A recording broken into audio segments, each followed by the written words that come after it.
So Portland, Oregon's had one of the hottest real estate markets in the country. It feels like that's everywhere, but yes, it's true. Things have changed drastically. We love to tell you everything about Portland, all these different areas. We've got tons of vlogs showing you in and out of each different neighborhood and section, so you can go see that. But really preparing yourself for this market is something that's very crucial if moving, relocating here.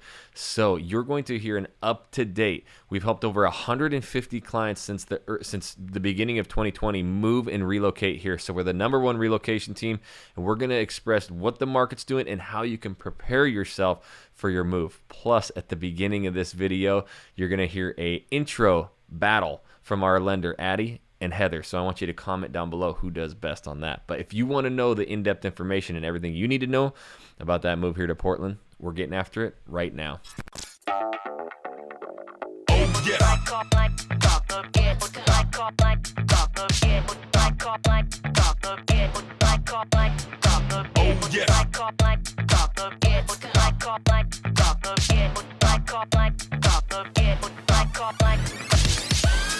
What's up, everybody? This is Jackson Wilkie with the Real Agent Now Group right here in the Portland Metro. This is your first time to this channel. You want to learn everything about what it's like to work, eat, sleep, live, play, and how to prepare yourself for the housing market. Make sure you tap that subscribe button and you click the little bell so you're notified every time we do a new video. We honestly get so many phone calls, emails, text every single day from people moving and relocating here. We absolutely love it. So thinking about moving anywhere in Portland or Southwest Washington, make sure you give us a call, shoot us a text, send us an email. Days, nights, weekends, we got your back with the move to the Portland Metro. All right, so I'm going to jump right over. Addison is our trusted lender. He's helped over 100 clients move and relocate here. Heather is our team lead. She is the boss mama. She is on this as well, and she knows everything about all these different areas in the market so that you can prepare yourself, and they're going to do a little intro battle duo to start this video. So yes, comment down below, whose intro did you like better, Addie or Heather? And with that, we're getting after it right now. It's totally tough when it comes to the YouTube stuff because there's the additional pressure of Jackson and Jesse, mainly Jackson in his intro. He just has it. Like, you've reached the Living in Portland Real Agent Now group. I'm Heather Listy with Addison Net here. If you're thinking about moving to the Portland metro area, we want you to give us a call, send us a text. Send that pigeon carrier, like whatever it takes, get in touch with us because we want to have a conversation with you about moving to the Pacific Northwest. That was pretty good. That was pretty good. That was actually really, really good. It was? I liked it. Well, to give my little stern it, I think I would be like, hey, welcome to the Living in Portland YouTube channel. This is yours truly, Addie Net, and my bestie over here, Heather Listy, aka Mother Bear. Mother Bear, I got you covered. We got you covered, and today we're actually going to give you a little market update because we know a lot of these videos are showing a little age, like vintage wine, right? Yes. But we need to update you with numbers. I think it's important you guys know what's actually happening in our market because it's changed from some of our original videos several years back. Like, prices have changed, inventory's changed, buyers and sellers have changed. Market temp, all that stuff. Everything, it's crazy. So let's talk about it. I'm excited. This is a good conversation to have. And before I forget, because Jackson and Jesse always try to remind us, if you're thinking about moving to the Portland area or even Southwest Washington, you gotta give us a call, guys. Yes. Reach out to us, set up that initial intro video conference, and we'd love to get to know you because we got your back when it comes to moving to the Pacific Northwest. Yeah, that was good. I like it. I think we would get a B from Jackson. A B, maybe B minus. Maybe. B He'd give plus? us props. A gold star. Gold star. One. And a juice box that was for his kids. Yeah, right? Hank and Jed, they'd give us, Absolutely. They'd give us a jukebox. So, Listy, I think this is really important. We've been talking for so many weeks about getting this episode done because we truly do need to update everyone who is considering, planning, strategizing, speaking with us about moving to the Portland area. Mm-hmm. A lot has happened. Not only the obvious pandemic over the last 2 years, Heather, but with real estate. We have inflation, appreciation, market temp changes, inventory issues. So in this episode, we're going to go through all that, guys. We're going to give you a pretty under the hood look, right? That's a mechanical term. We're going to keep it real. We're going to be honest about what's going on because I think it's important for people to understand what's happened over the last year and what we've been through in the last year. A lot. It's been a lot. So you did a lot of great research. Like I was the kid in school that kind of, showed up and shot from the hip for class, but you were like prepared. I like to have my facts straight. I actually had a really fun time last night when I was doing some research. I kind of know what the averages for the market are and sales prices, but I wanted to dig into some of the more popular areas of Portland and the surrounding areas and the suburbs that people are most interested in moving into for whatever reason.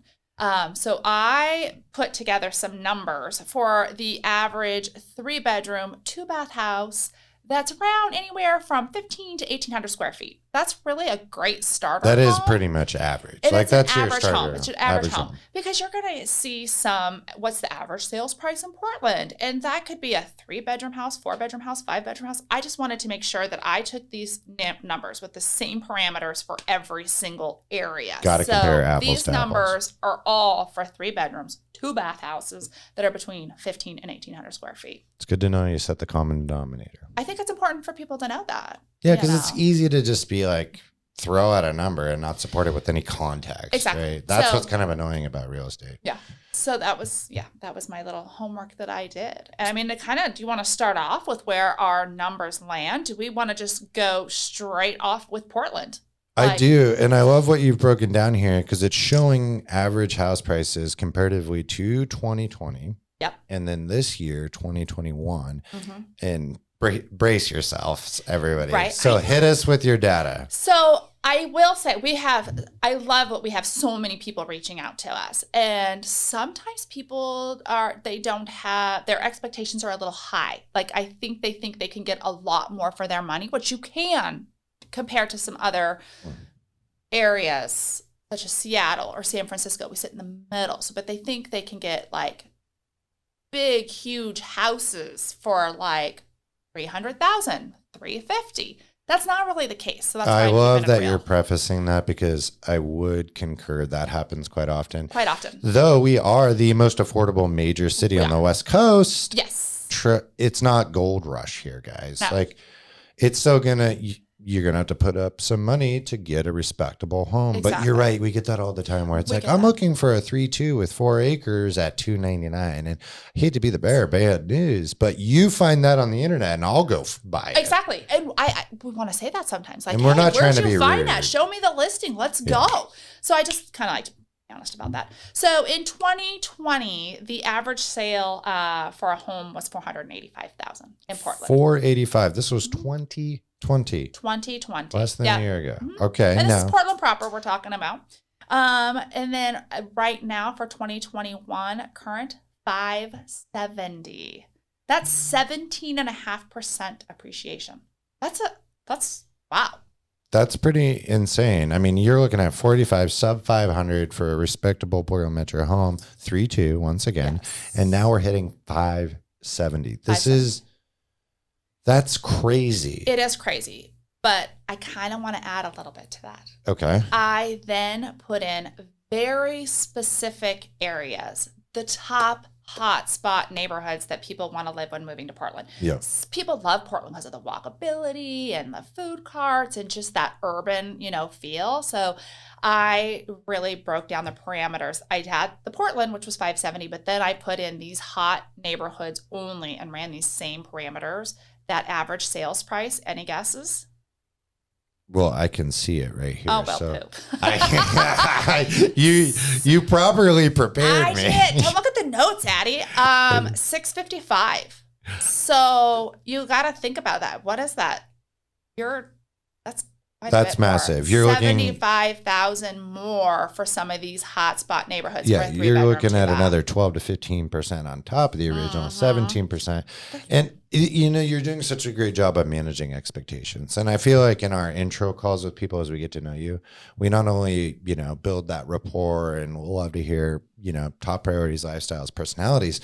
However, it's our job to also manage expectations. And the way I put it too is even if we're having a couple of slower weeks, like say it's a holiday, right? 3-day weekend, there might not be as many buyers out there. I always try to politely tell people, hey, if you've got a hot home, I call it the HGTV drooler. You got that? It's got the experience, the perfect layout, all of the design, perfect location, perfect schools. That's going to sell. And it like perfect's perfect no matter what market. So the fact that you're putting, hey, these hotspots too, average hotspot area, 655. Yeah. That's a huge turn. And I think that's important because someone that might be looking at 2020 data at 485, not considering the hotspot asterisks, if you will, right. They give us a call and we're like, yeah, actually, we're starting at 650, not to mention we need to be competitive, which might take a little more leash. Well, and let's talk about that. That's some of the things that we've had to do. Some of our buyers have come in and their max budget is 650.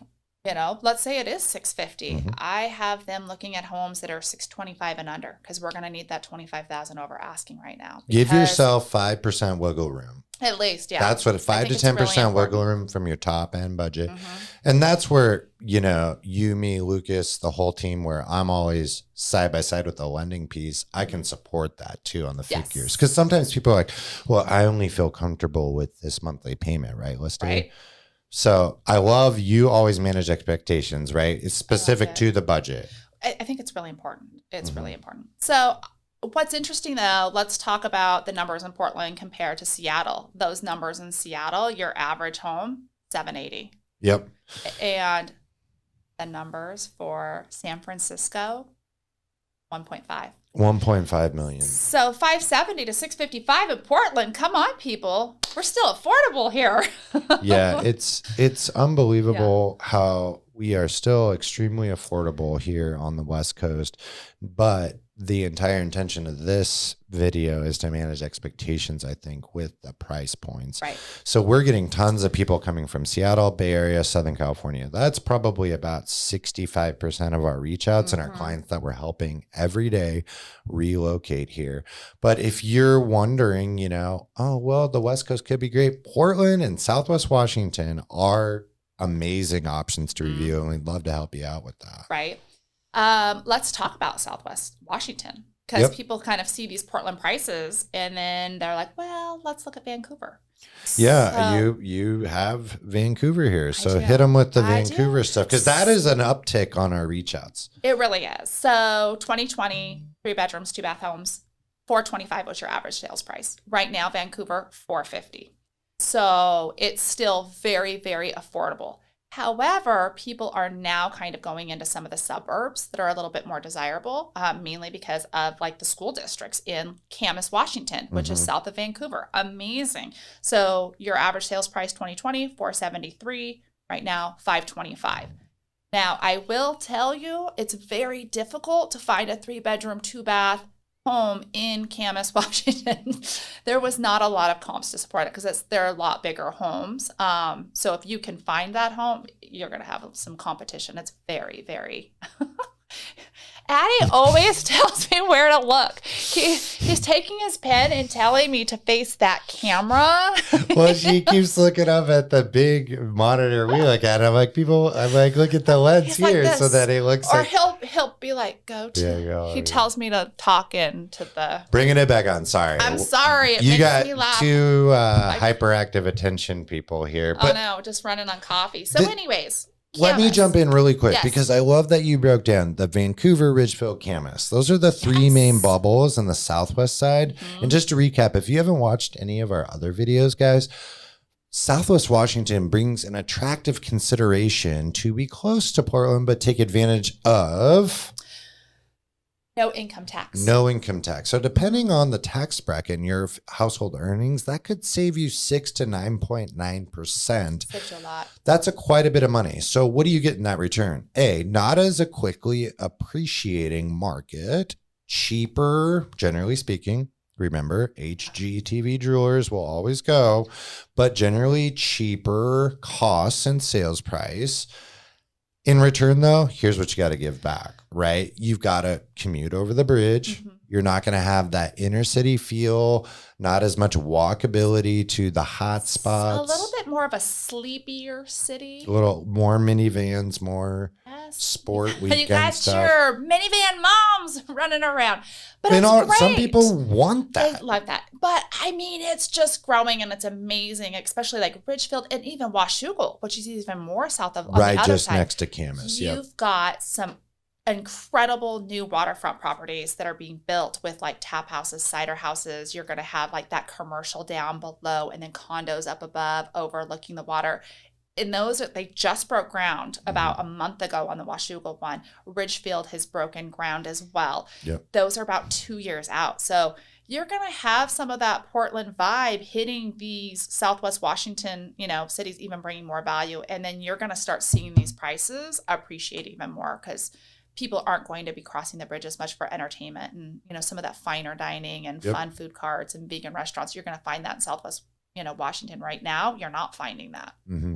That's a good point. And I think if just to like quickly summarize the Washington opportunity, if you've never been in that area, you're going to look at Camas and be like, whoa, this is more expensive, right? Mm-hmm. It's the number one school district in that area. So I like to kind of refer to it as the Lake Oswego of the Washington side. Yes. So top schools, newer builds, that's the more expensive piece to it, why it has such higher price tags. So when you're looking at it from an investment side, this is the mortgage advisor in me, right? There's always a good rule of thumb that schools and location are the most stable factors to any investment.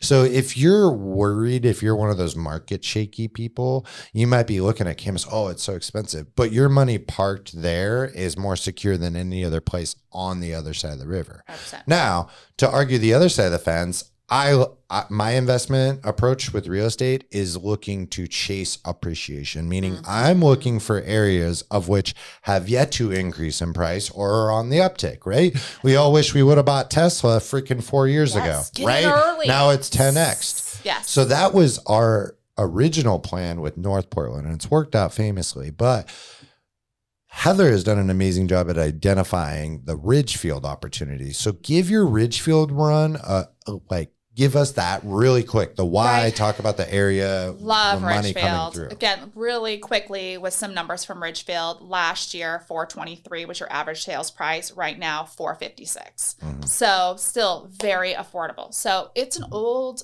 farming community, dairy town actually, but you had all this farmland that has been sold and it is all new development coming in, which is fantastic. I mean, so many builders up there, tons of different communities. You're building the waterfront that's going to have, all of these tap houses and bars and restaurants, shopping, boutiques, which is really fun. You're close to recreation for, kayaking and paddleboarding and, fishing, hiking, all of that great stuff. But then, up further in Ridgefield, you've got A Casino, which is amazing. It's more like a convention center. I mean, it's got some great gambling. I never win, but I never win. It is great. It's not the sleazy, this is nice. It is so nice. It's like a stadium. Yeah. You've got the Michael Jordan Steakhouse. You've got, great comedy shows, concerts coming.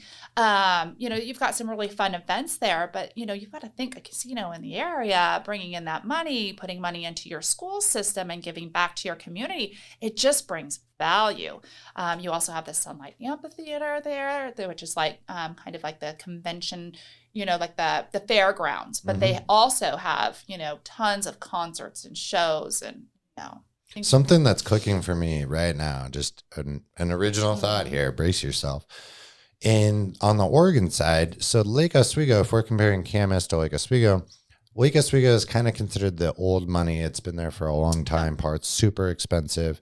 But what was created just outside of Lake Oswego was West Lynn. So West Lynn served to be a second alternative into the 90s and early 2000s for people that, hey, I just can't afford this. There's only so many houses, right? Yep. Inventory. So West Lynn really evolved. And this is now, I'm just connecting this here live. Ridgefield is kind of following the same storyline to Camas because there's only so much room in Camas. and it Camas becomes is small. unaffordable, right? It's not that big. So now Ridgefield, though it's further away, it's on the other side on I-5 comparatively to the 205 side, but that seems to be kind of where the next option is. And they are talking about Ridgefield becoming the next Camas. Yep. The other thing that's kind of cool about these communities that they are building is they're building a trail system between all of them down into the town center. So they're putting a lot of thought behind it, a lot of effort. It's going to be a really neat community once it's done. And I like selling it because you're getting in there now when prices are still affordable. Yep. I mean, it's just... Well, and just to, let's not get too far off on the Washington side. It's really easy to talk about right now because we're getting so many people that ask about it and at least consider it. Yes. So almost all the tours, it used to be years ago that it'd be your Oregon side or Washington side, clear wine. They decided probably before they spoke with us most time. Now, most of them are cross river. Like people are going to check out both sides when they come here and really acclimate themselves with the environment and lifestyle. But I would just put a note because Camas, it's saying, 2020 was 473, 2021 average now 525. I'd like to put another asterisk on that, similar to what we did in the inner city of Portland, where seriously, guys, Camas can be really 700 to 1.2. Easily. Like, super easy. My wife and I went up there and we're kind of toying with it earlier this year. Like, oh, maybe Camas spot. And it was like 750, 850 was kind of what would make me consider doing it. Yes. If I have somebody with a budget that's under 700. Right. I make sure we're looking at other locations within the Vancouver, Ridgefield, area, maybe on Washougal. If you're wanting the Camas schools, Washougal does have some neighborhoods that feed into the Camas school district. So that's really important to know too. But I really think you need to, like a 700, 750 plus budget to go to Camas. Yep. It really does slide into your Westland kind of 100%. Comparable. So bringing it back over on the other side of the bridge here, let's shift our brains a little bit over quickly to what you call the Silicon Forest. Hillsborough. So if you haven't watched any of the videos, the west side has Beaverton, Aloha, Hillsborough, Forest Grove. All of that is the tech sector. So you've got major economical supporters there. Nike, Intel, Tektronix, right? So a lot of these types of employees are going to reside over on that part of town, just surely at a convenience and location. Absolutely. You have your largest employers in Portland on that side of town. So we do have a great communities, great schools over there. So let's talk about Hillsborough. That's where Intel is going to be located. Last year was $440 was your average sales price. Right now we're up to $480. It's just unreal. I remember 3-4 years ago, there were options well under 400 in Hillsborough. Well, like we were talking mid 300s, and now it's closely upticking and it's boiling over everybody. It is. So that is it. I mean, it's great to see that town evolve, but it still isn't cheap in my opinion. It's not. It's not cheap. Beaverton is very popular. Very, very family oriented. One of the largest school districts in the area, number 5 for school districts in the state. Okay. So you have a lot of people interested in that. Very community oriented. So 3 bedrooms, 2 bath, average 2020 was $455. We are right now at about $520. But I do kind of want to add in a little point on the west side in Beaverton. Some of these homes, these 3 bedrooms, 2 bath homes, they're probably going to be a little outdated. Right. They're going to have some deferred maintenance. I just have to be honest about that. Again, I kept the stats really equal everywhere, but in Beaverton, these homes that I looked at, this year being a little crazy, things going way over asking, some of these were a little outdated. Yeah, and I mean, hit me with like a new construction situation out there. What would have someone that really wants a brand new home, maybe, not going to be done for 2 to 4 months, like just conservative. Are we looking mid 500s? This is what's crazy. Oh goodness, when did they come to town? It was probably 6 months ago, 7 months ago, came to town. We looked at new construction, bought a 3 bedroom, 2.5 bath home, new construction. Out in Beaverton? It sits in South Hillsborough, right on the border of Beaverton. Okay. This house is adorable. So cute.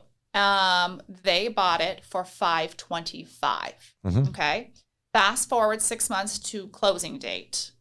That same home is now selling for $615 from the builder.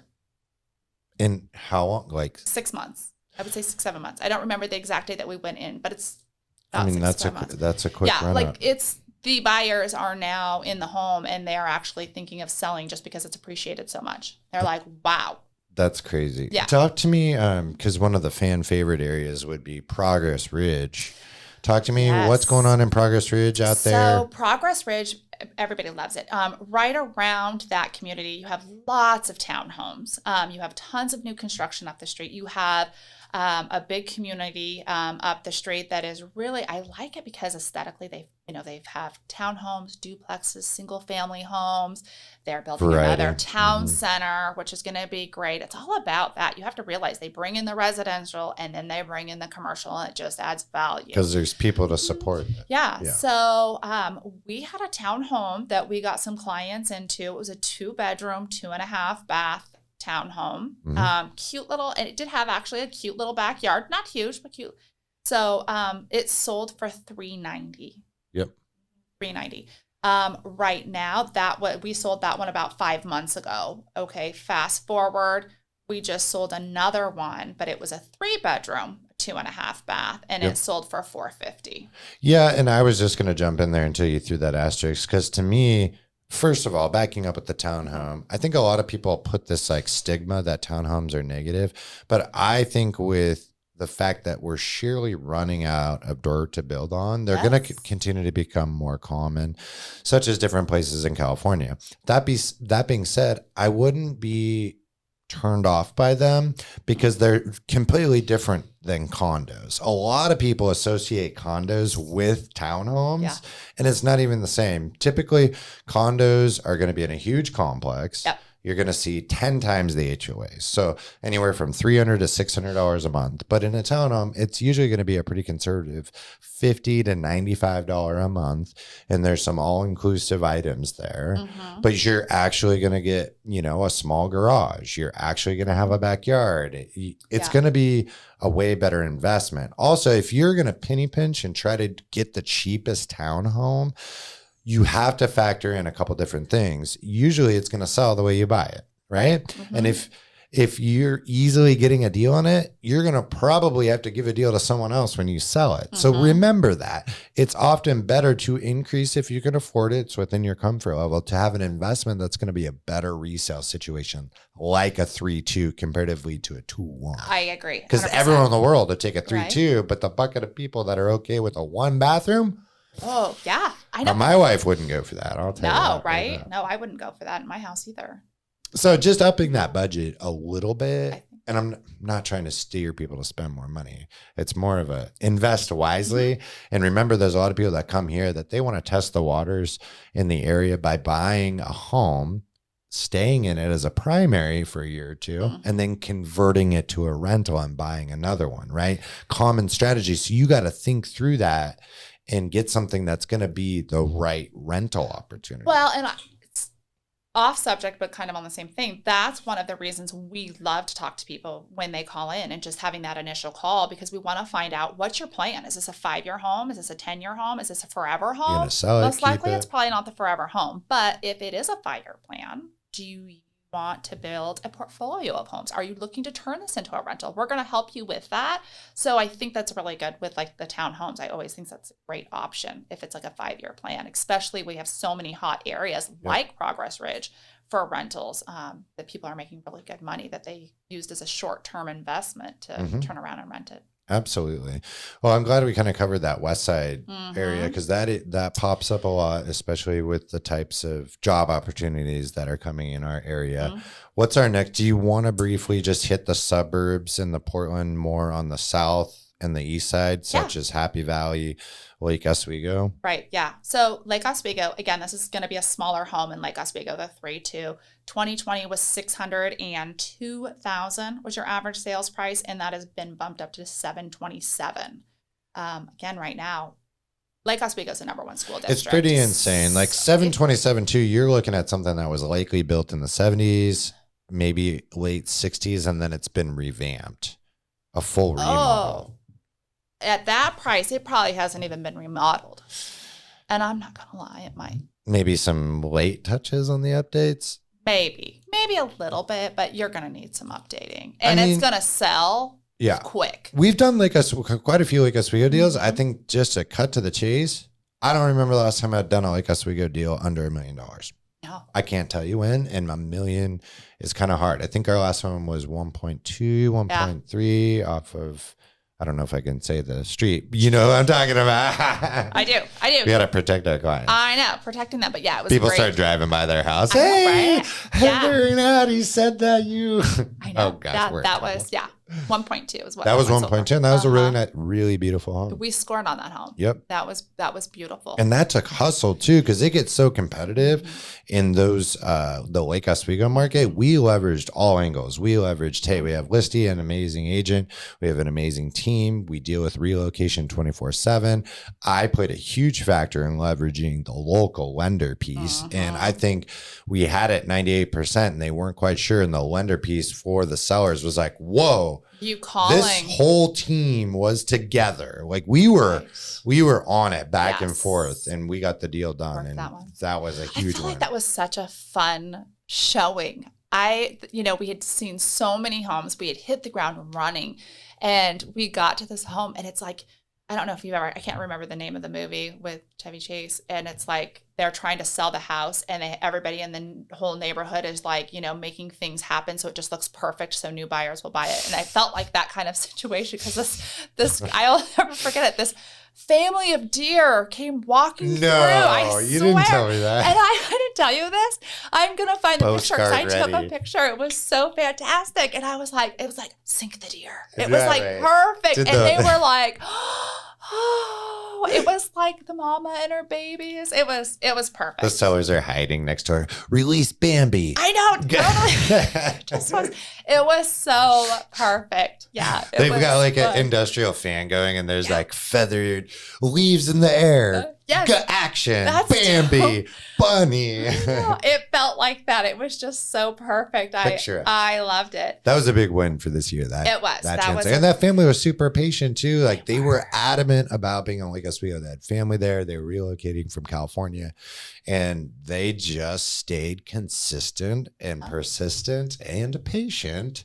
And the right opportunity came up and we were ready to park her in there. So. We did. Let's talk to me. East Side.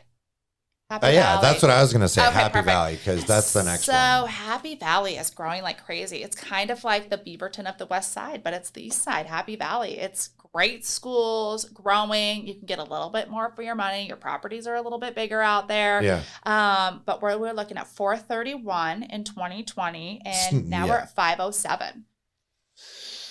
Yeah. And at 431, I'm having a hard time remembering the days that was out there.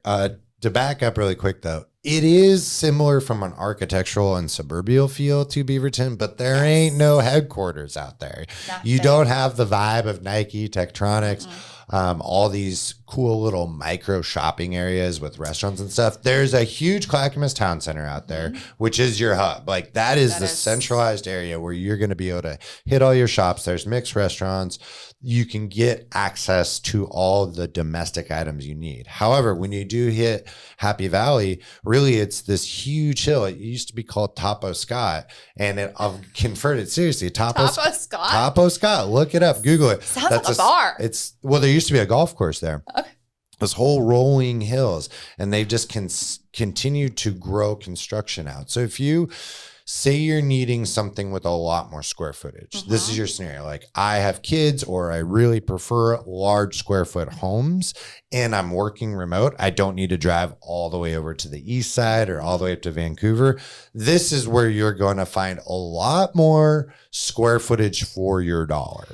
And you have some beautiful homes. Massive. I mean, you have some $1 million homes up there that have the most incredible views. I mean, just views for days. So yeah, it's gorgeous. You just need to be open to that more kind of suburban area, because it starts there's not as much diversity in the architecture. So comparatively to, say, Beaverton and the inner cities of Portland or even Vancouver, you have decades of kind of sandwiched architecture.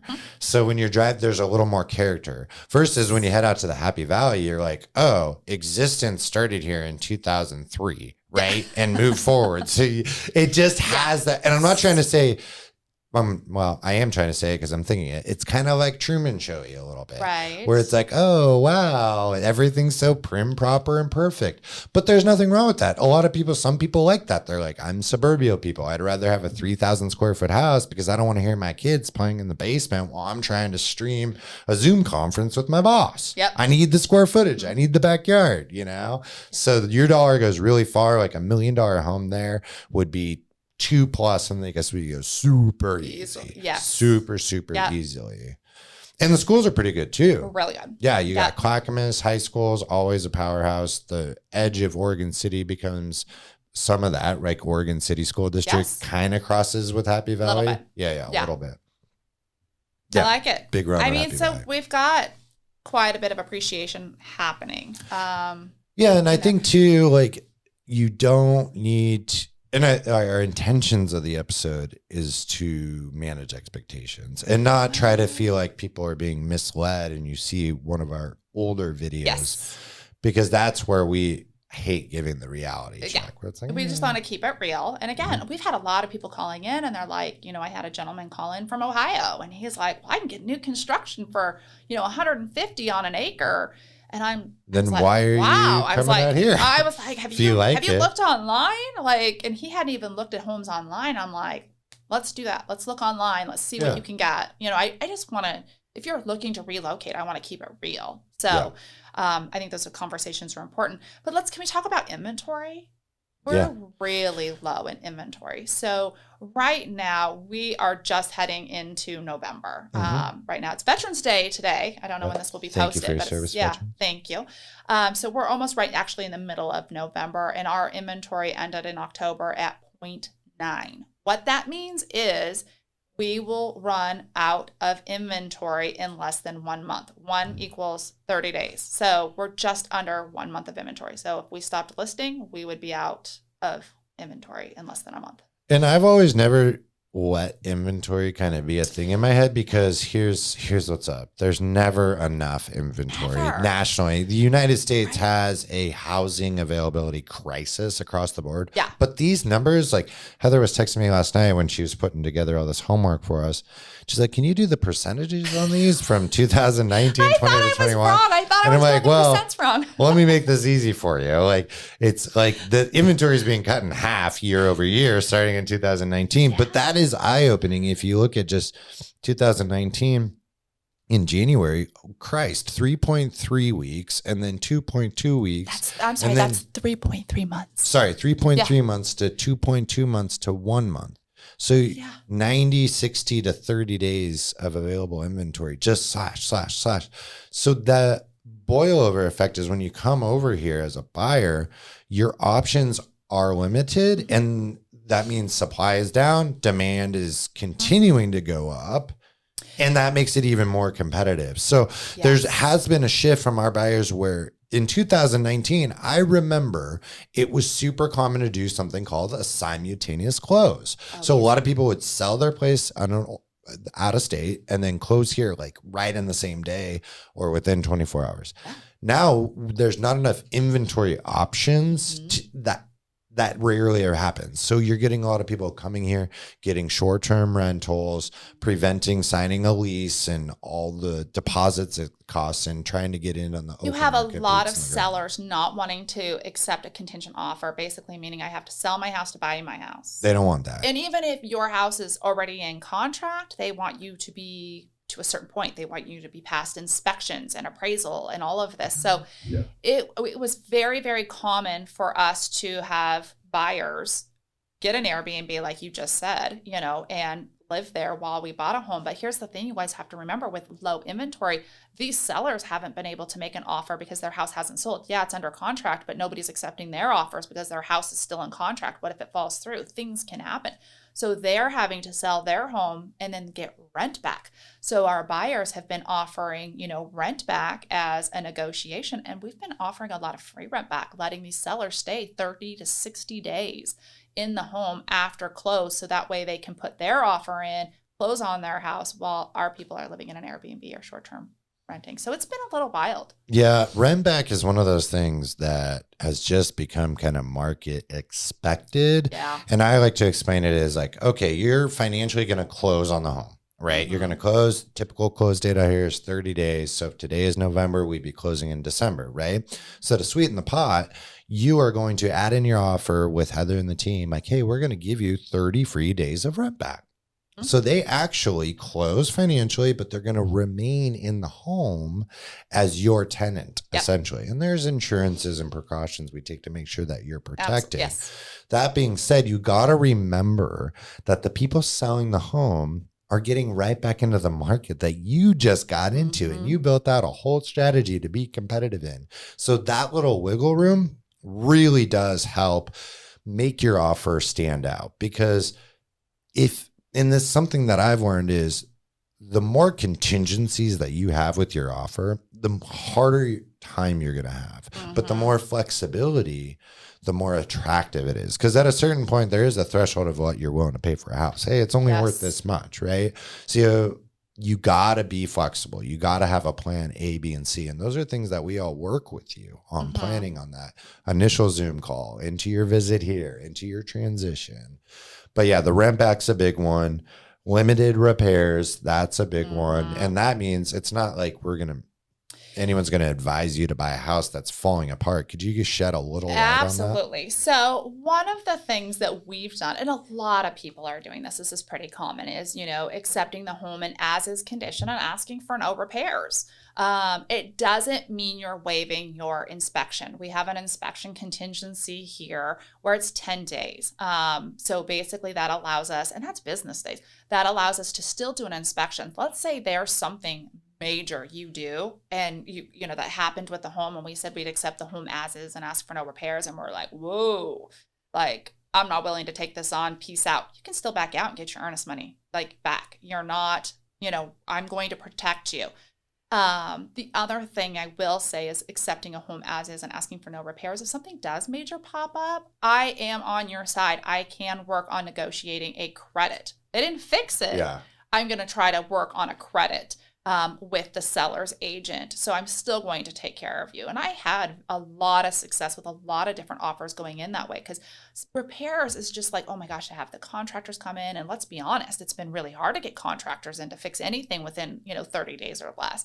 They're just so booked out. So credits were, becoming kind of a common thing. But I'm happy to work on negotiating that. And we were really successful. I mean, anywhere from $500 to $8,000 in credits for different buyers in that scenario where we were surprised by something that made us feel a little uneasy about purchasing the property on, as is. Yeah. And I think to summarize that no repair thing, it'd be easy if you were watching this video, be like, oh, well, yeah, I'm not going to ever do that. It's kind of become market normal to add in no repairs to a certain extent, and to translate that into local verbiage is really, hey, we're not going to be a pain in the ass. We're not going to look at a piece of trim that got chipped when you were moving furniture from one room to another and ask you to fix that. This is a catch-all to be like, hey, unless there's a safety concern here, something major, right? Electrical, or a broken sewer line, or a huge leak in the issue, roof, health, radon, mold. We're never going to put anyone in a position of buying a house that's of safety concern ever. Yeah. So the no repairs up to a certain amount thing is really translated into, hey, we're not going to be a pain in the ass. That's just straightforward. That's exactly they really want to, and it's kind of been diluted in its power a little bit. However, it has then, with the dilution, become very common and almost expected. Right. But when we're walking through houses, I'm the first to say I will talk you out of a house before I do talk you into a home. And because I point out everything, the good, the bad, the ugly. And as we're walking through a home, depending on what the market's doing and what offers look like, I usually have a good idea. Is there a deadline on this, house yet for offers? Is there multiple offers? I kind of know that going in and have a good idea like what it might take, but I'm going to point out things to you. I'm looking at the roof, I'm looking at the foundation, I'm looking at all your systems. How old are they? Are they newer? Has it been well maintained? That is all stuff that's going through my mind. And if I see something, major, I'm pointing it out for sure. The market's kind of changing a little bit right now. I was just wanting to kind of give a journey of this year because it has been a little bit of a roller coaster in terms of the market change. Because earlier this year, still super competitive, spring, summer was absolutely crazy. Like that's when we probably saw the peak of demand and progression. Not only is that the hottest turn or section of our real estate year out here naturally, but that's when we were seeing the 15, 20, 25 offers. We were seeing people offer on house A, B, C, D, E, F, G all in line on Sunday. Like, nope, done. Oh, let's try the next one. However, that's really settled a little bit, a lot. And don't forget the asterisks of perfect house, perfect offers. Exactly. It does change for sure. I mean, it was just crazy. Yeah. And people, they were a little out of their minds. A little bit. I mean, some realtors were, some buyers were, the sellers were. It was just, it was organized chaos a little bit. I mean, we actually had an agent that wrote an offer and they offered a pizza and beer party to the seller and all of their family and friends. They were trying to be creative to stand out because people were doing the repair thing. People, the no repairs. People were doing the way over asking and doing appraisal gap waivers. And early deadlines. The deadlines were stupid. So, hey, what makes me stick out? Pizza party. I love it. It was creative. It was fun. But that's where people, I mean. Well, of course, Heather's phone's ringing while we're doing It's ringing. It's the kiddo. Might want to mute that. I'm sorry. It's okay. All right. Yeah, I think that's it. People were doing anything that they could. Anything they could. And I love that. I love that. So I will say now, and it was right around, and I think most realtors will say this, it was like right after 4th of July. Like that second week of July. And it was right when masks were kind of taken off for the pandemic and school ended. And like we kind of had a little bit of freedom and people were like, peace out, I'm going to go. But the market kind of, you weren't seeing 15 to 25 offers on a house. It was like, oh, we've got 3 offers. I'm like, 3 offers? Like, what? Like this is, I mean, it was crazy. There were still buyers, but then the buyers weren't bad crazy. They weren't like giving away their, left kidney to get the house. Right. They were still being competitive and they still were up, but they weren't up against so many offers. It kind of, everybody was kind of getting their common sense back a little bit. I remember that too. August definitely had a little bit of an anchor. People were trying to enjoy getting out and during the summer. I noticed Labor Day really was the cliff dive. It was like, okay, school has started, summer's over, football is going, all this stuff. That is when I saw a real difference, and a difference not in a bad way.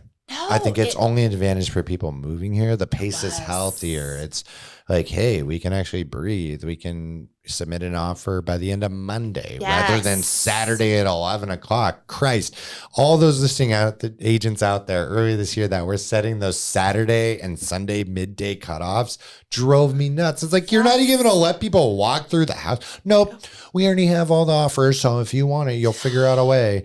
Like, just stupid. You couldn't even get into houses. Oh, I remember you calling me like this agent stole my showing appointment. They did. They would just go cut in front of people. Oh, jeez. They did. It was crazy. Right? I mean, I did a showing and like my showing was just ending. Like, let's say it, it was from 3 to 3:30 and like at 3:29 they're opening up the door. My appointment's at 3:30. They're like, I'm like, oh my gosh, I got a minute left. Like it was crazy. So it is kind of nice that it's not like that and people can kind of take a breather. But let's kind of talk about what happened this year and what's going on now with like Bob and Sue, the neighbors. Addie, this is my favorite story you tell because it's true. We've got a little bit of struggle between the buyers and sellers. We do. And I'm hoping that we're massaging this knot out in our industry locally here. But what I've noticed is a huge discrepancy on list price.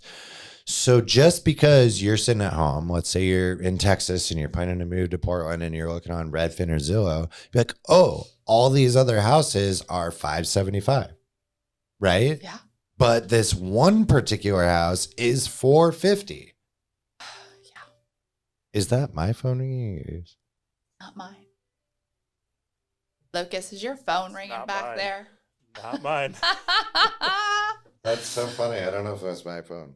But anyways, getting right back into it, one of the most confusing things is the list price, right? And here's the discrepancy. So you get someone that sold their home and they listed it at 500 and they got 550. And they're like, oh my gosh, 50 grand over. And they're at the barbecue with John and Susie and telling their neighbors, hey, you guys should really get into this is me flipping a burger. You guys should really get into the market. We got 50 grand over, right? Yeah. And that was spring of this year. Mm-hmm. And then those same people with comparable homes then proceed to talk to an agent and be like, well, we should list for 550, 575. Oh, and appreciation, inflation. Let's make it 600.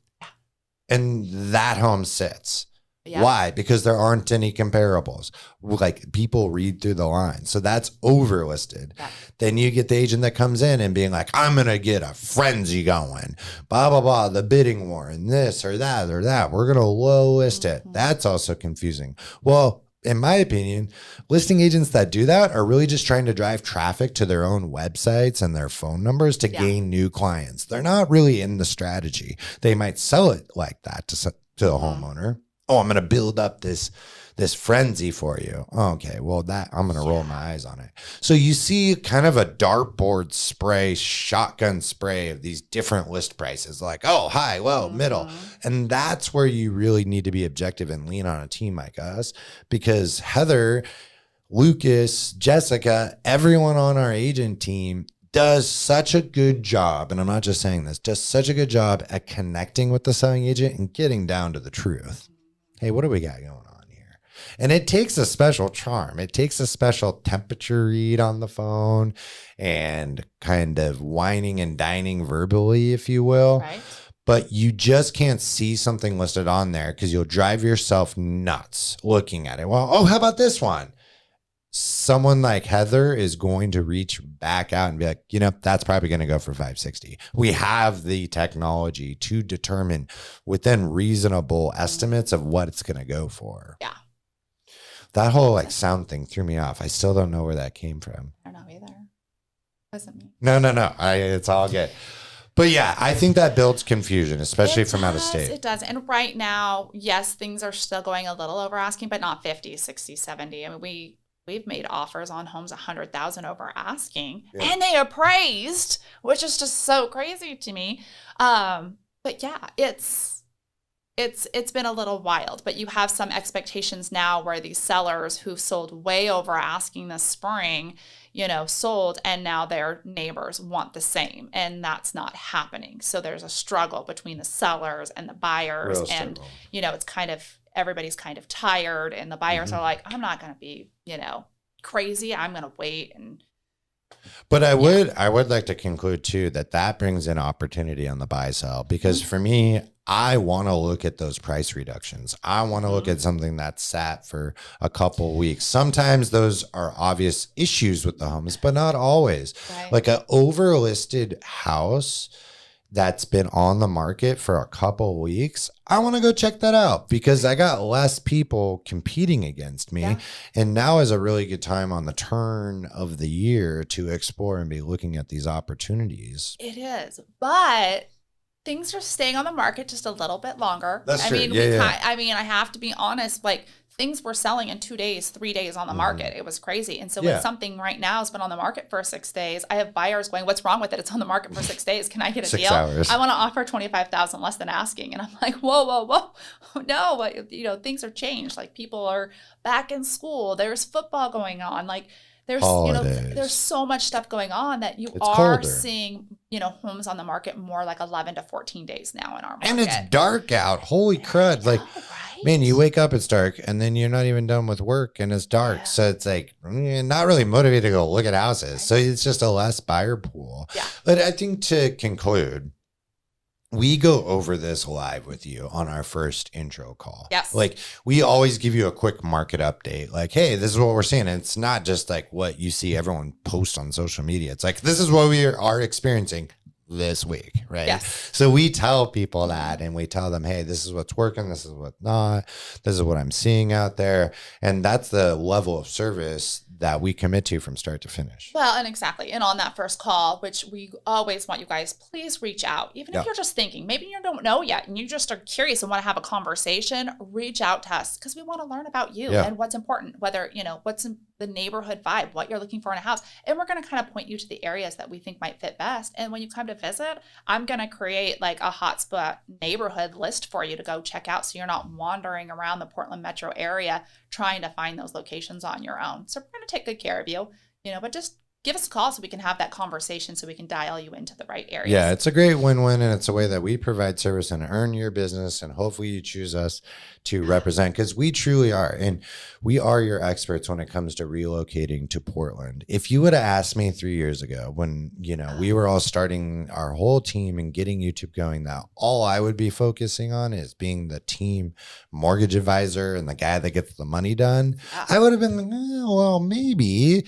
But this is what we do. We live in the environment of relocation. Yes. And you wouldn't think that makes that big of a deal when you're choosing an agent and a lender or a team all inclusively, but it really does. We have extra pressure. We have extra logistics to plan and consider. We need to plan A, B, and C because your in-laws aren't just down the road to bail you out if things close late. We understand transferring jobs, work letters or offer letters. We know all of these things, tied multiple contingencies and closings and communications. I'm not explaining that well, but this is the environment. It's the environment. And, to be honest, we don't care if you're buying next week or if you're buying in 3 years. We're talking to people that are years earlier out. And the we're better. Okay with that. And I have to say what I love about our team is we want to build that relationship and that trust with you. We have had so many people reach out to us that have started talking to another agent. They're like, okay, well, when you're ready to buy, give me a call. They don't even want to talk to them about areas or build that relationship. Yeah, tell me when you're here. Yeah. Versus we want to know when you're coming and many months in advance, plan what your area is going to go, get to know you so we can dial in those areas.